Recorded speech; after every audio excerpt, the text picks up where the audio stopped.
ketabahan hati, yang kita akan baca bersama-sama di dalam 2 Korintus pasalnya yang kelima ayat 6 sampai ayatnya yang ke-9. Sekali lagi 2 Korintus pasalnya yang kelima ayat 6 sampai ayatnya yang ke-9. Bapak Ibu Saudara yang diberkati Tuhan, jika Bapak Ibu sudah menemukannya, saya ajak kita semua bangkit berdiri dan kita akan bacanya secara bersamaan, bersama-sama.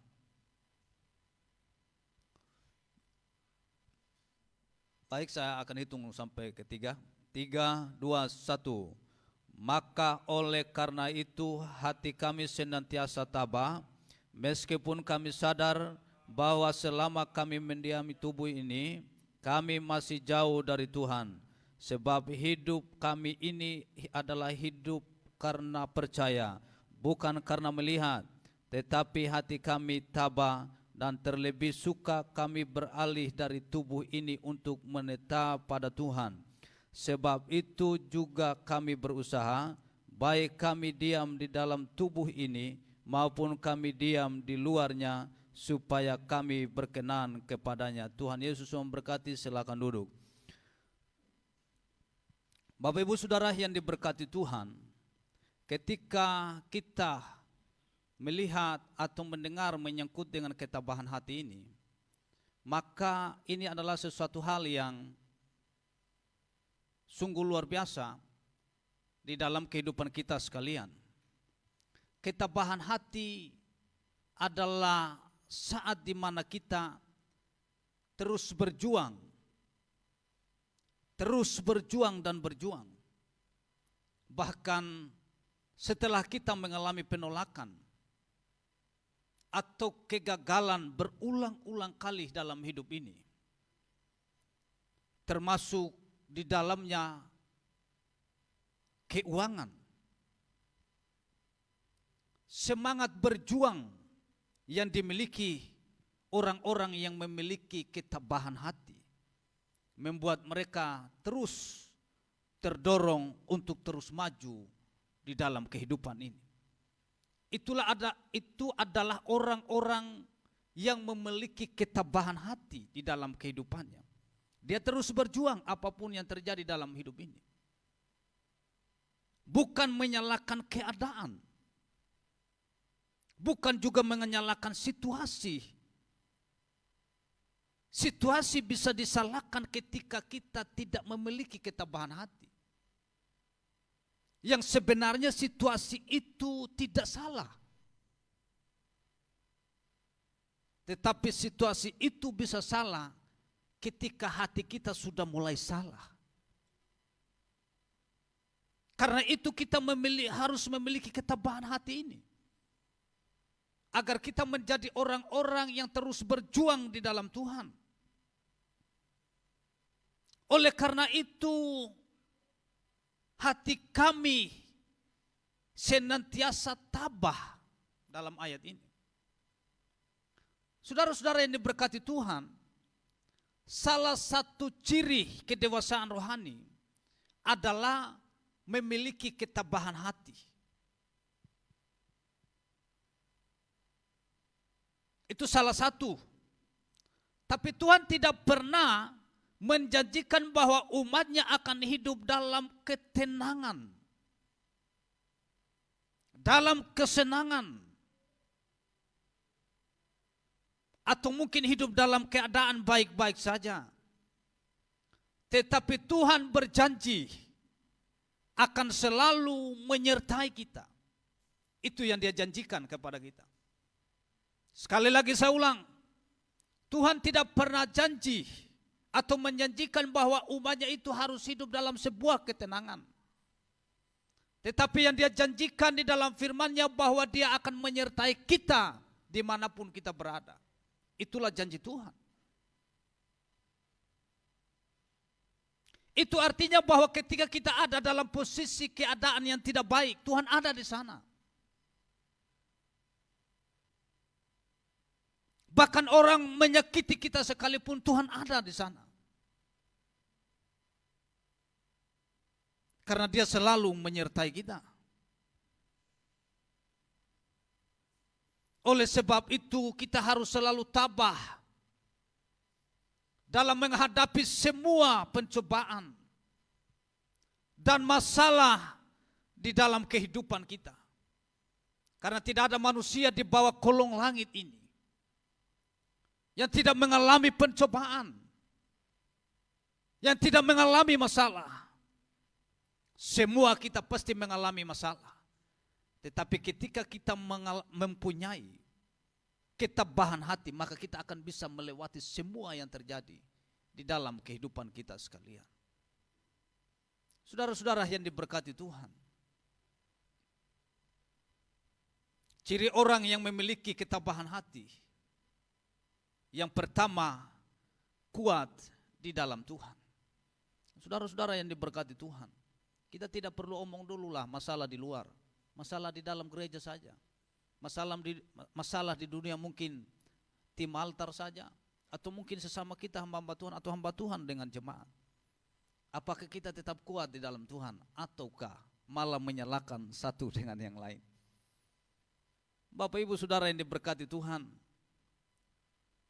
saya percaya kita sebagai orang yang percaya, yang memiliki ketabahan hati, dan cirinya adalah dia kuat di dalam Tuhan. Jadi apapun yang terjadi, dia tetap kuat di dalam Tuhan dan dia terus berdoa kepada Tuhan meskipun orang selalu menyalahkannya. Seseorang yang memiliki ketabahan hati akan memiliki kekuatan di dalam Tuhan. Ketika kita lihat di dalam Alkitab, ketika kita lihat hamba-hamba Tuhan, meskipun kadang di dalam ibadah ada orang yang tidak suka, tetapi mereka tetap melayani karena mereka memiliki ketabahan hati. Kadang-kadang dalam ibadah mereka disalahkan, padahal mereka tidak buat salah. Hanya karena situasi orang yang buat salah itu lagi tidak enak, dia menyalahkan orang lain. Bisa saja itu terjadi. Tetapi kalau orang yang kuat di dalam Tuhan, dia tidak akan pusing dengan apa kata orang, meskipun itu suaminya, meskipun itu istrinya, siapapun dia akan terus maju di dalam Tuhan. Karena apa? Karena dia sudah memiliki komitmen di dalam hidupnya, bahwa dia akan terus berjalan di dalam Tuhan. Saudara-saudara yang diberkati Tuhan, sebagai contoh bagi kita sekalian, Rasul Paulus yang sudah melewati berbagai tantangan dan pencobaan hingga hampir kehilangan nyawanya. Bahkan dia sampai di dalam penjara. Itulah Rasul Paulus. Saya percaya kita sekalian yang ada di tempat ini, kita mungkin belum sampai di penjara hanya gara-gara melayani Tuhan. Tapi mungkin kalau mungkin disindir mungkin pernah, tapi juga tidak sampai berlarut-larut. Nah, saudara-saudara, kalau kita tidak memiliki ketabahan hati dan kuat di dalam Tuhan, ketika kita ditegur oleh pimpinan kita, ketika kita ditegur oleh orang lain untuk kita terus maju di dalam Tuhan, kita akan tersinggung dan kita akan tinggalkan gereja. Dan orang-orang yang seperti ini tidak usah lagi ngomong menyangkut ketabahan hati, kuat di dalam Tuhan. Karena yang pemimpin saja ngomong, kau sudah tidak mau dengar, kau mau keluar dari ibadah. Apatah lagi Tuhan yang mengatakan jangan balas jahat dengan jahat. Apakah itu sudah termasuk? Dan kau mengatakan bahwa engkau tabah di dalam Tuhan, dan seolah-olah engkau paling rohani ketika engkau ada di luar gereja yang pertama itu. Bapak Ibu Saudara yang diberkati Tuhan, mari kita belajar untuk kita kuat di dalam Tuhan. Karena tidak ada orang yang kuat di luar Tuhan. Hanya omong kosong saja orang ketika dia mengatakan bahwa dia kuat di dalam Tuhan. Saudara-saudara yang diberkati Tuhan, seperti Rasul Paulus, ketika dia belum percaya Tuhan, dia menganggap dirinya bahwa dia orang yang paling taat hukum Taurat. Tetapi pada akhirnya dia mengakui bahwa itu semua salah, dan dia rela untuk berbalik kepada Tuhan. Dan ketika dia ada di dalam Tuhan, bukan hal baik yang dia alami, tetapi hal-hal yang tidak baik pun dia alami karena nama Tuhan. Saudara-saudara yang diberkati Tuhan, tetapi di atas semuanya itu, Paulus masih tetap menyatakan bahwa segala perkara dapat kutanggung di dalam Dia. Tidak ada perkara yang kita tidak bisa lewati ketika kita ada di dalam Tuhan. Hanya yang jadi soal adalah ketika masalah itu muncul dan egoisme kita yang kita tonjolkan, maka itu yang jadi soal. Saudara-saudara yang diberkati Tuhan, saya percaya Bapak Ibu adalah orang-orang yang memiliki ketabahan hati itu. Hanya kadang ketika ada masalah, ketabahan hati itu mulai goyang sedikit. Dan kalau sudah goyang seperti itu, harus ada di komunitas yang tepat, supaya jangan sampai goyah dan patah. Dan kalau sudah sampai patah, untuk kita sambung kembalinya, butuh waktu yang begitu lama, sakit lagi, karena kita harus dilas untuk disambung. Saudara-saudara yang berkati oleh Tuhan, yang kedua yang ingin saya sampaikan kepada kita, tidak lama Bapak Ibu. Yang kedua, percaya kepada Tuhan. Orang yang memiliki ketabahan hati adalah orang yang percaya kepada Tuhan, bahwa Tuhan itu berdaulat penuh atas hidupnya. 2 Korintus pasal 5 ayat yang ke-7, sebab hidup kami ini adalah hidup karena percaya, bukan karena melihat. Kalau andai kata saya bertanya kepada kita sekalian yang ada di dalam ibadah ini, kapan saudara lihat Tuhan sehingga saudara percaya kepada Dia? Dan di mana saudara lihat Tuhan sehingga saudara datang beribadah kepada Tuhan?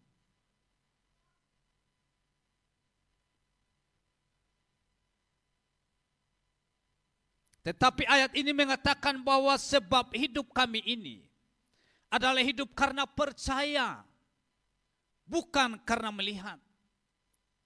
Karena itu ketika apa yang engkau percayai itu adalah sesuatu yang baik, adalah sesuatu yang benar, maka percayalah dengan sungguh-sungguh, bukan hanya sekedar ucapan bibir, supaya orang lain tahu bahwa engkau percaya Tuhan, dan ditandai dengan ibadah yang seperti ini. Tetapi kepercayaan itu harus diwujudkan di dalam kehidupan kita sehari-hari, baik dalam tingkah laku maupun dalam berkomunikasi dengan orang lain. Kita harus mewujudkannya, kepercayaan itu terhadap Tuhan yang kita sembah. Karena Tuhan yang kita sembah tidak pernah berkomunikasi atau berkomentar yang hal-hal yang negatif terhadap orang lain. Karena itu ketika engkau percaya kepada orang yang tepat, percayalah dengan hati, bukan hanya sekedar intelektual, supaya orang lain mendengar bahwa engkau memiliki intelektual yang bagus atau komunikasi yang bagus.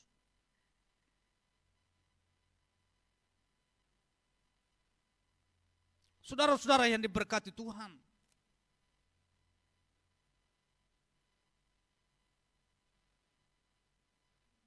Ibrani mengatakan bahwa iman adalah dasar dari segala sesuatu dan bukti dari segala sesuatu.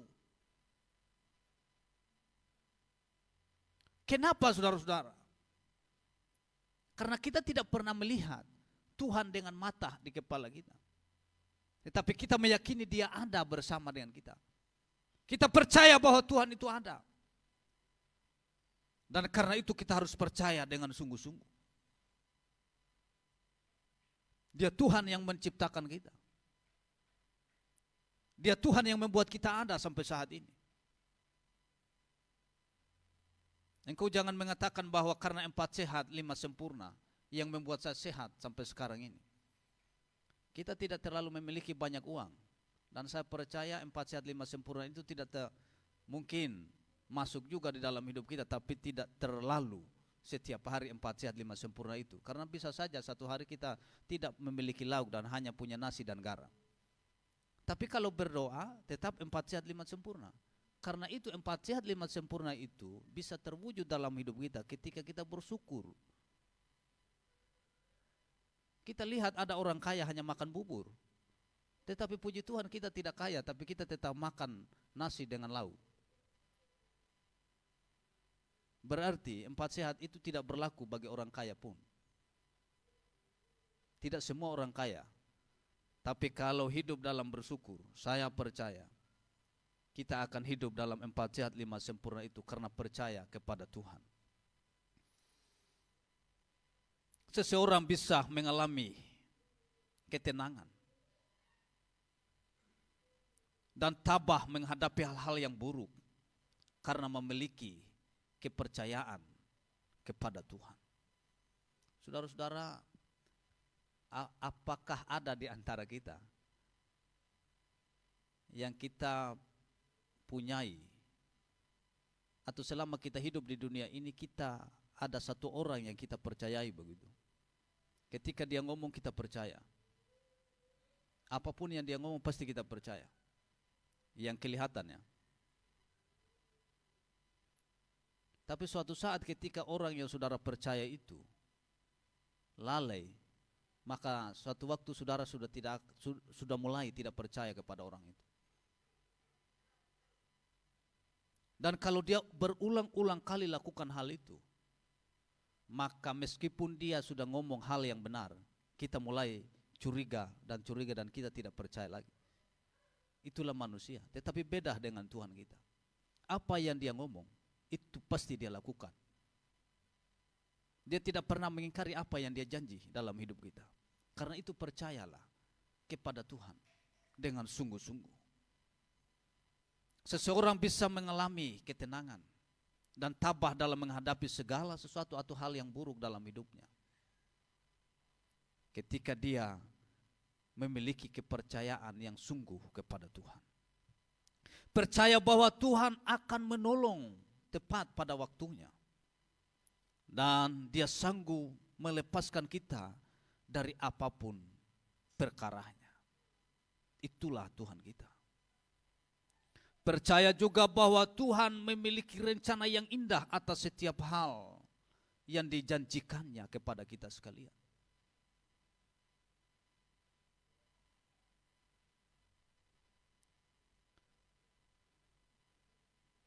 Bapak Ibu,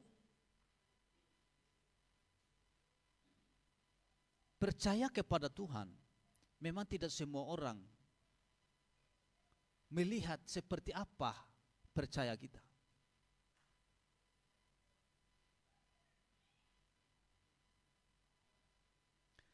Tetapi percaya kepada Tuhan, tentu Tuhan tahu percaya kita itu seperti apa.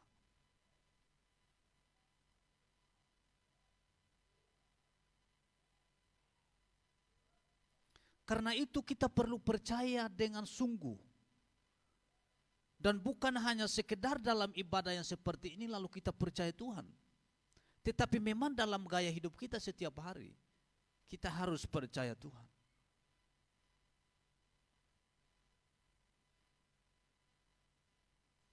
Memang level-level percaya ini juga masih beda-beda. Tentu Bapak Gembala yang ada di tempat ini level percayanya dengan percaya saya pasti berbeda, agak sedikit berbeda. Tetapi saya percaya Tuhan juga. Dengan cara saya yang saya mengerti dari firman Tuhan dan juga firman Tuhan yang disampaikan oleh Bapak Gembala. Yang saya tahu semenjak saya ada dengan beliau dari Japura sampai di Kupang ini. Ketika beliau tidak memiliki apa-apa, dia tidak pernah pinjam kepada siapapun. Tapi beda dengan saya pernah pinjam. Kalau tidak memiliki saya pinjam, tapi pasti ganti. Yang jadi soal adalah ketika pinjam lalu tidak ganti, itu dosa. Tapi beliau saya belum pernah temui itu. Ketika tidak memiliki uang, beliau berhari-hari berminggu-minggu ada di dalam gereja hanya doa dan puasa. Dan itu saya tahu. Dan kalau sudah lapar sekali perjamuan, ambil anggur roti dan tidak makan. Dan sampai hari ini saya masih tahu itu. Saya juga sudah pernah berusaha waktu kami di Jayapura ada doa Ester di kantor aula gubernur itu, saya ikut juga. Ternyata saya lalai juga Bapak Ibu. 3 hari 3 malam. Berapa hari waktu? Pokoknya lama itu. Dan di saat mereka duduk tenang, saya belum pendeta. Di saat mereka duduk tenang beribadah, memuji menyembah Tuhan, saya sudah lapar, saya keluar makan sedikit. Habis itu kembali masuk. Levelnya berbeda Bapak Ibu. Tetapi harus mengakui bahwa itu memang salah.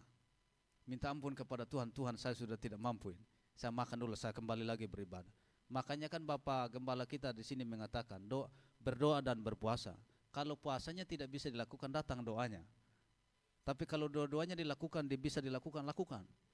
Jangan dua-duanya tidak dilakukan, khususnya bagi tim altar yang ada di tempat ini. Doanya tetap, kalaupun Bapak Ibu mungkin tidak puasa ya, doa harus tetap, karena berdoa dan berpuasa, bukan hanya berpuasa saja. Kalau memang tidak bisa datang, tetap berdoa dan berpuasa di tempat kerja. Bapak Ibu, itu dikasih kelonggaran kepada kita, bukan kelonggaran apa-apa, menyesuaikan dengan keadaan kita karena kita lagi kerja. Tapi kalau di gereja lain, kau mau PNS kah, mau apakah, tetap harus datang. Kalau kau tidak datang, tidak kasih pelayanan. Kenapa? Karena percaya kepada Tuhan itu tidak bisa dibatasi oleh ruang dan waktu. Seolah-olah hanya ada di dalam gereja begitu saja, terus kita disebut percaya. Terus kalau kita ada di tempat kerja, kita berdoa di sana tidak percaya Tuhan. Tidak juga Bapak Ibu. Hal ketiga dan sekaligus yang terakhir, yang ingin saya sampaikan kepada kita. Orang yang memiliki ketabahan hati adalah selalu merindukan Tuhan. Tetapi hati kami tabah, dalam ayat yang ke-8. Dan terlebih suka kami beralih dari tubuh ini untuk menetap kepada Tuhan. Ini tidak gampang Bapak Ibu. Coba kita lihat. Saudara mungkin ada kakak kesayangan kah? Ada adik kesayangan atau anak kesayangan kah? Ketika orang itu sudah tidak ada bersama dengan kau saudara, atau mungkin hanya berpisah hanya 2-3 hari, bisakah saudara rindukan dia? Bisa saja. Dan saudara mungkin video call, atau bikin Zoom, atau Google Meet untuk berkomunikasi dengan dia, supaya bisa lihat mukanya. Dan bagaimana dengan Tuhan?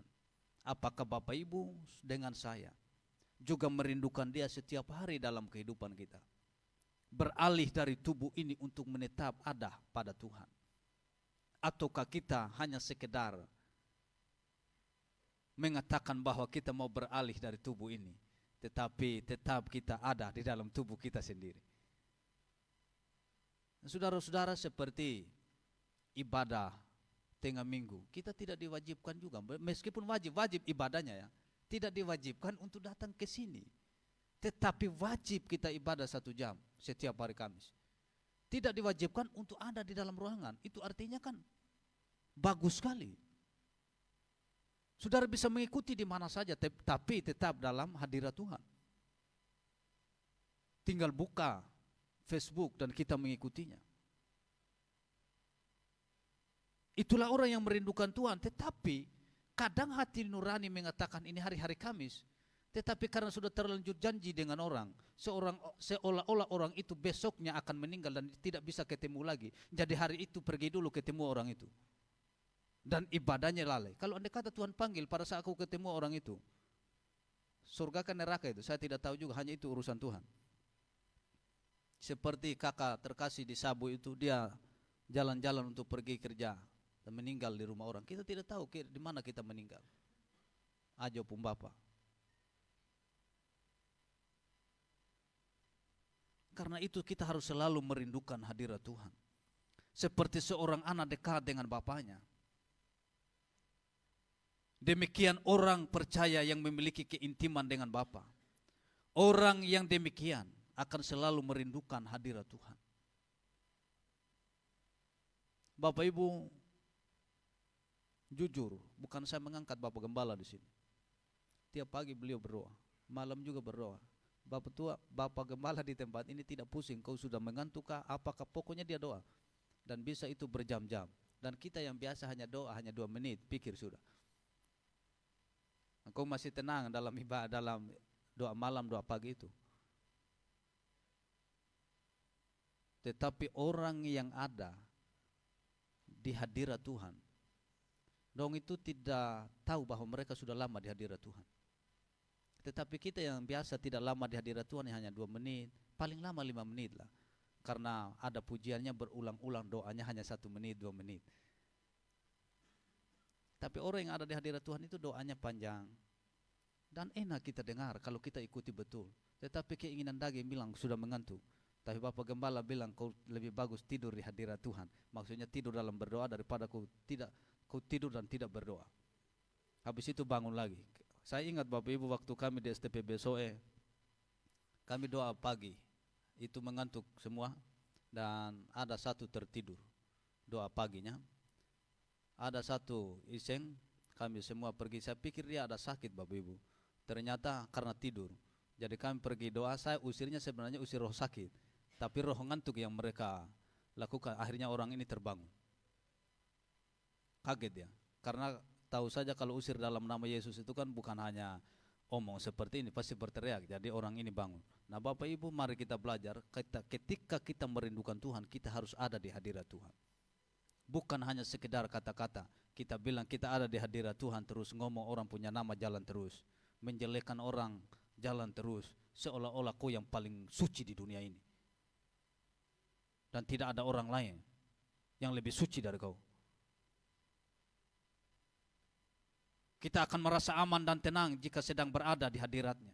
Walaupun masalah kita, walaupun masalah yang kita hadapi belum selesai juga, tetapi pasti ada jalan keluarnya. Bapak Ibu, saudara yang diberkati Tuhan,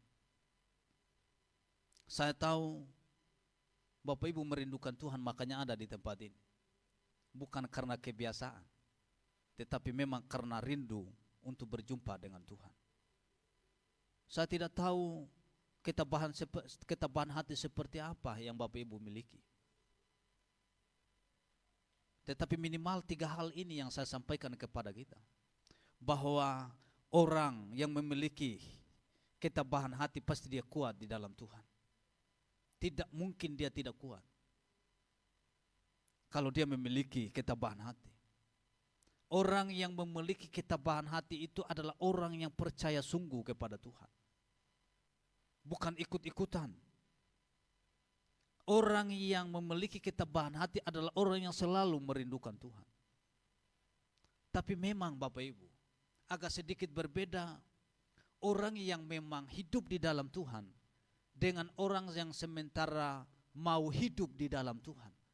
Orang yang hidup di dalam Tuhan, bicaranya itu Tuhan tok terus. Kalau kekurangan minta di Tuhan. Kalau tidak ada uang berdoa minta di Tuhan.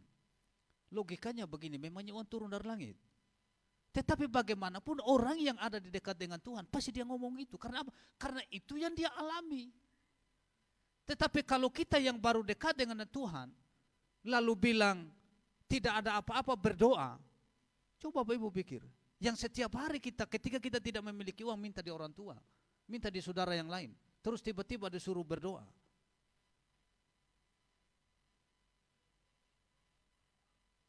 Tetapi saya ingin sampaikan kepada kita, ketika kita tidak memiliki apa-apa, rindukan Tuhan dan Tuhan pasti tolong kita. Percaya kepada Tuhan, Tuhan pasti tolong kita. Asalkan kita memiliki ketabahan hati. Saya ulangi bahwa orang yang memiliki ketabahan hati adalah di saat dimana kita terus berjuang dan berjuang bahkan setelah kita mengalami penolakan atau kegagalan berulang-ulang kali di dalam hidup ini, termasuk dalam hal bidang keuangan. Kita selalu kurang dan kurang dan kurang.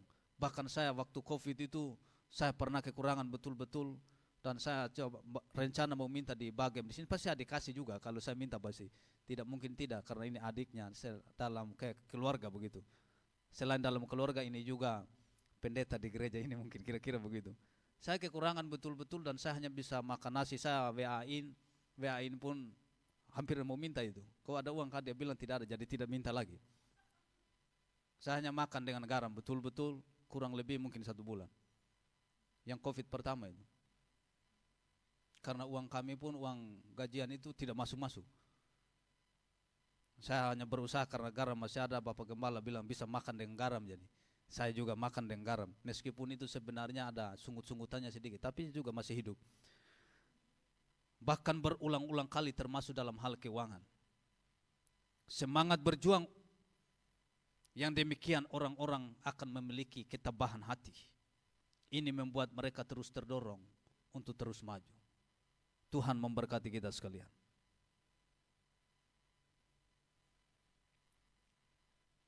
Saya mengakui bahwa saya sangat terbatas dalam menyampaikan kebenaran firman Tuhan. Tetapi mari kita dengan hati yang tulus untuk terus meminta kepada Tuhan agar kita memiliki ketabahan hati yang dikehendaki oleh Bapa, bukan berdasarkan teori semata, tetapi yang dikehendaki oleh Bapa. Terima kasih Bapa, terima kasih Roh Kudus. Terima kasih. Karena itu biarlah Roh Tuhan berkarya di dalam kehidupan kita sekalian. Ketika Tuhan mau berkarya di dalam kehidupan kita, jangan batasi Tuhan. Tapi biarlah Dia terus berkarya agar kita terus ada di hadirat Tuhan. Terus percaya kepada Tuhan. Karena Tuhan itu berdaulat atas hidup kita sekalian. Kita angkat pujian ini, berkaryalah Roh Kudus di tempat ini.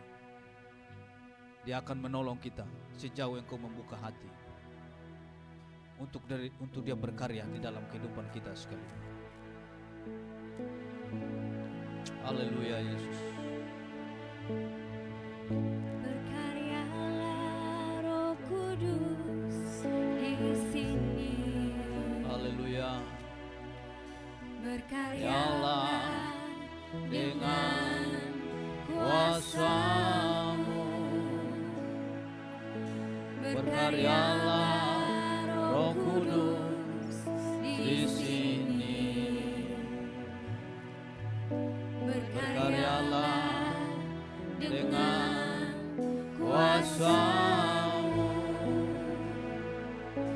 Jamahlah kami, jamahlah setiap hati, ubahlah kami jadi baru. Berkaryalah, berkaryalah Roh Kudus di sini. Ya Yesus, berkaryalah dengan kuasa-Mu.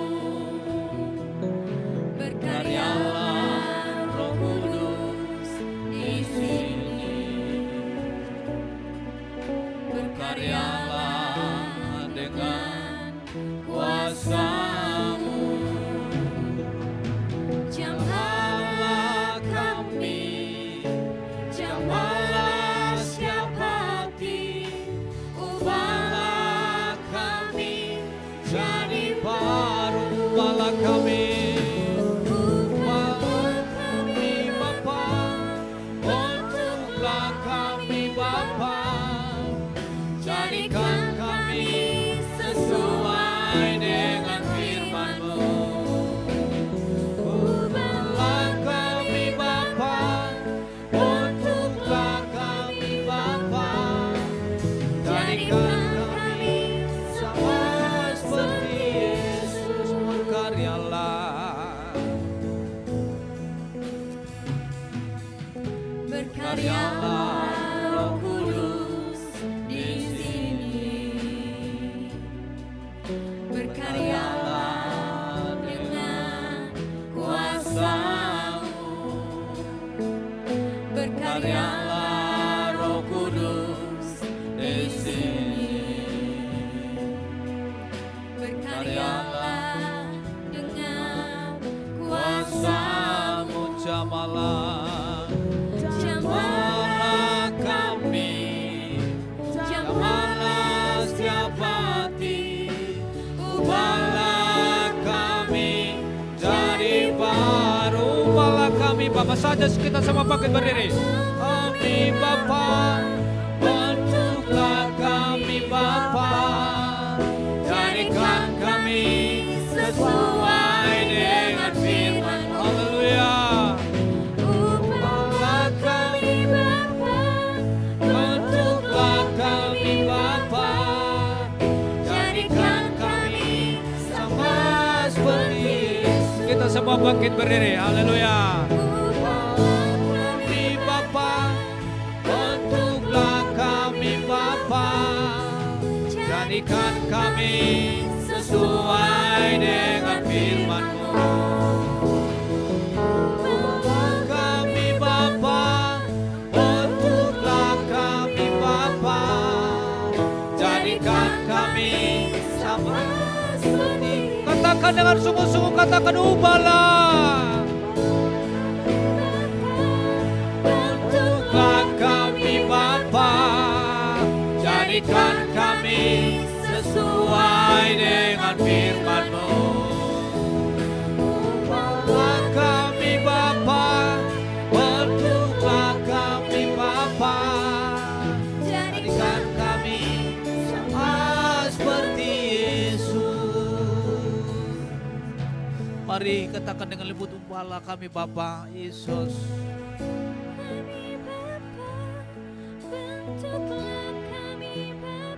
Yesus, jadikan kami sesuai dengan firman. mari katakan dari hatimu yang paling dalam dan hatiku yang paling dalam. Kita tidak bisa merubah diri kita. Yang bisa merubah kita hanyalah firman Tuhan, hanyalah Bapa di surga. Yesus, mari katakan dengan lembut, ubahlah kami Bapa. Yesus, bentuklah kami Bapa, jadikan kami sesuai dengan firman-Mu. Ubahlah kami Bapa, bentuklah kami Bapa, jadikan kami sama seperti Yesus. Sekali lagi dengan lembut katakan ubahlah. Haleluya Yesus. Bentuklah kami Bapa, jadikan kami sesuai dengan firman-Mu. Ubahlah kami Bapa, bentuklah kami Bapa, jadikan kami sama seperti. Sekali lagi dengan sungguh-sungguh katakan ubahlah Kami Bapa, bentuklah kami Bapa, jadikan kami sesuai dengan firman-Mu. Ubahlah kami Bapa, bentuklah kami Bapa, jadikan kami sama seperti. Jadikan kami sama seperti. Jadikan kami sama seperti Yesus. Haleluya. Haleluya.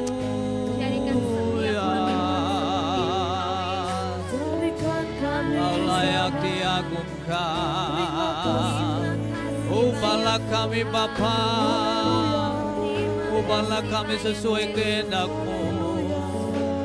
Haleluya. Haleluya. Terima kasih Bapa, baharui kami. Haleluya.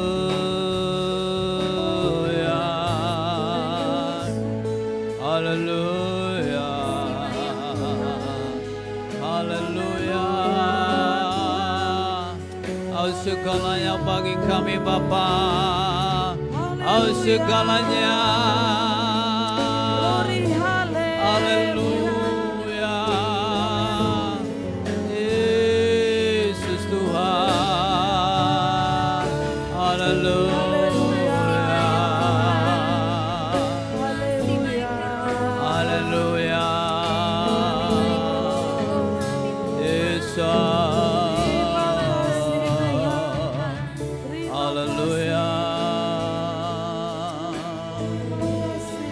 Terima kasih Bapa. Terima kasih Roh Kudus.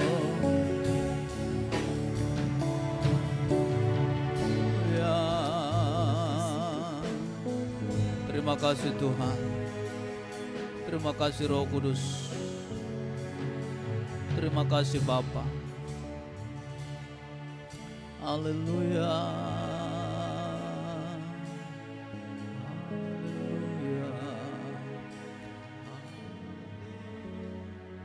Haleluya Yesus, kita angkat pujian. Haleluya, haleluya.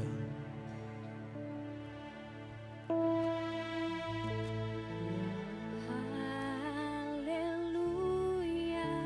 Yesus.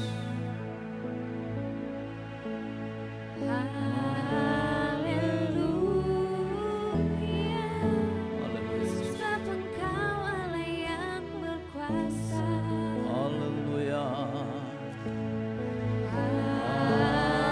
Haleluya. Haleluya.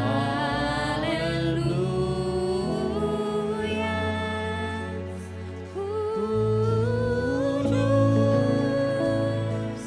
kudus, Engkau Allah Maha Kuasa. Layak disembah, layak disembah. Engkau kudus, kudus, Engkau Allah Maha Kuasa. Layak disembah, layak disembah. Engkau kudus. Haleluya.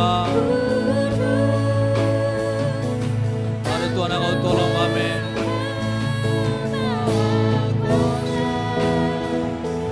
Layak dipuji, layak disembah.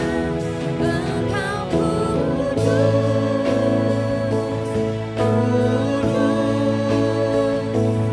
Engkau Allah Maha Kuasa. Layak disembah, layak disembah.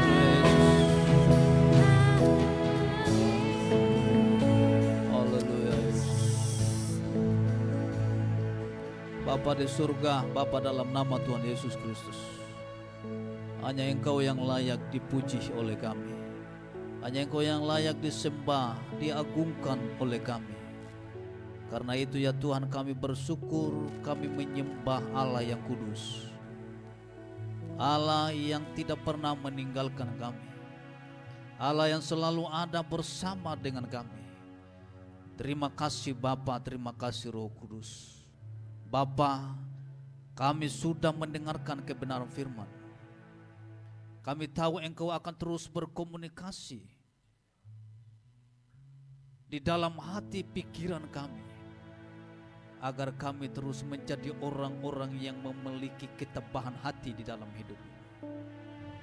Karena tanpa itu ya Tuhan, kami ini cepat rapuh, cepat jatuh.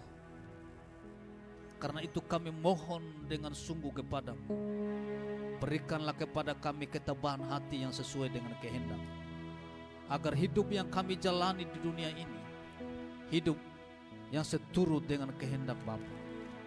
Terima kasih Bapa, terima kasih Roh Kudus. Meteraikan firman ini di dalam hati kami sekalian, dan mampukan kami untuk kami melakukan firman-Mu ini. Karena secara manusia kami terbatas untuk melakukannya. Tetapi ketika Roh-Mu memampukan kami percaya bahwa kami bisa melakukan setiap kebenaran firman. Ampuni kami dari setiap dosa pelanggaran kami, dan biarlah firman itu terus ada di dalam hati kami, yang selalu mengingatkan kami, yang selalu menegur kami, agar kami tidak hidup di dalam dosa, tetapi hidup di dalam Tuhan. Terima kasih Bapa.